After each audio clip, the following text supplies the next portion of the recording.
грешна, как да те позная, как към те да стигне моя път, как съмненията да разпръсна и в мен да светне твоят съд. Кажи ми, Господи, прекрасни, как свързва духът и земната тъма. Отде се ражда всичко живо, къде е началото, каква е тайна на света, как трите сили се преплитат, благо, страст и мрак неред. Защо човек се лута в мрежи и губи пътя към теб напред? Защо към богове се молят и следват временните им следи? Какви са плодовете, що получават и кой при теб, о Кришна, ще дойде? Защо светът те не познава? Защо сиянието ти е скрито в мрак? Защо великото ти име не грее в сърцета на хора в цял свят? О Васудева, кой достига твоя дом отвъд смъртта? Кой чисто служи и те обича и стига вечната ти светлина? Чуй, о Арджуна, щом ума си в мен положи, ще угасне всяка буря, всяка болка ще прогониш. Щом твоето сърце в моето се влее, ще ме познаеш цял във вятъра, в лъча, във всичко, що живее. Аз ще открия знание, възвишено безкрайно, за духа невидим и за материята, земята тайна. Щом проникнеш него, войне мой светъл, няма тайна да остане под този небосвод просветлен. Материя и дух, две лъчезарни мои длани, от тях се ражда всичко, долини и страни. Аз съм началото и края, потока вечен, пътеката, към която всеки живот се връща тих и непречен.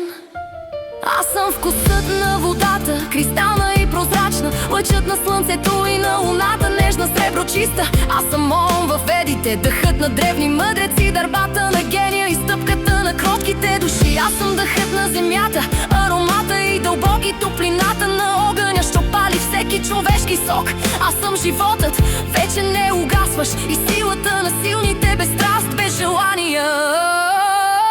Аз стоя на трите гуни, неподвластен светъл тих, те се кланят на решението ми, на замисъла ми безкрайно. Но светът потънал в тях живее в сън и заблуда и не ме вижда, макар че съм до него тука. А който ми се отдаде с душа без страх и глас спокоен, то лесно минава през илюзията, този вечен бой безкраен. Щом мисълта ти се с моята се слее, ще тръгнеш по пътя чист, дето само любов живее. Страдащият, богатство търсещият, любознателния и мъдрият, всички идват при мен като към бряг спасителен. Но най-скъп ми е онзи, що ме обича без стремежа, само със сърцето си, единственото истинно. След много животи и безброй съдби и нощи, мъдрецът шепне, Кришна е причина на всички причини. Такъв мъдър човек е рядък като бисер в океана, той е един на хиляди, а останали потъват в измама. Който служи на богове, малко получава, плодът му е временен, като листо, което времето разпилява. Но който мен обича с ангелска любов нетленна,